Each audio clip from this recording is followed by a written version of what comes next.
Last year సెప్టెంబర్‌లో విడుదలై block buster success అందుకొని 600 కోట్లకు పైగా కలెక్ట్ చేసిన 'దేవర' సీక్వెల్‌కి రంగం సిద్ధమవుతోంది.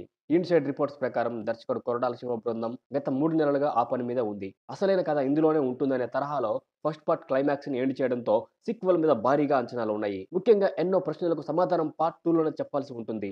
దీనికి టైం పట్టేలా ఉంది కాబట్టి కొరటాల వేరే హీరోతో సినిమా చేస్తాడనే పుకార్లు వచ్చిన నేపథ్యంలో అవేమీ నిజం కాదని తెలిసింది. ఆయన ఫోకస్ మొత్తం 'దేవర 2' మీదే ఉందని తెలుస్తోంది. ఇక జూనియర్ ఎన్టీఆర్ విషయానికి వస్తే వార్ 2 చివరి దశలో ఉంది. హృతిక్ రోషన్‌తో కలిసి చేయాల్సిన పాట కూడా షూట్ ఇటీవలే మొదలైంది. ఇంకో వారం రోజుల్లో అయిపోతుంది. చిన్న ప్యాచ్ వర్క్ మినహా దాదాపు షూటింగ్ అంతా పూర్తయినట్లే. ప్రశాంత్ నీల్ డ్రాగన్ సెట్‌లో ఏప్రిల్ నుంచి రెగ్యులర్‌గా అందుబాటులో ఉండబోతున్నాడు. ఇది అక్టోబర్ లేదా నవంబర్‌లోగా పూర్తి చేయాలని టార్గెట్‌గా పెట్టుకున్నారు. అలా చేస్తేనే 2026 సంక్రాంతి విడుదల సాధ్యమవుతుంది. ఎట్టి పరిస్థితుల్లో మిస్ కాకూడదనేది మైత్రి మూవీ మేకర్స్ లక్ష్యం. ఇవి అయిపోయిన తర్వాత తారక్ చేతిలో కొత్త కమిట్మెంట్స్ ఏమీ లేవు. సో 'దేవర 2'కి మార్గం సుగమం అవుతుంది. ఈ సంవత్సరం చివర్లో లేదా జనవరి నుంచి షూటింగ్‌కి వెళ్ళిపోవచ్చు. బడ్జెట్ కూడా భారీగా పెంచబోతున్నారు.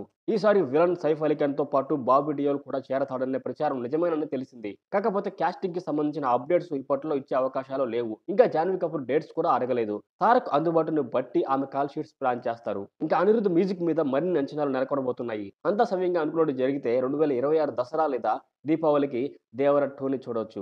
మీరు గనుక నా ఛానల్‌కి ఫస్ట్ టైమ్ వచ్చినా, మీకు నా కంటెంట్ నచ్చినా, please like and subscribe to my channel. Your one like and one subscribe means a lot to me to encourage and to create more content like this.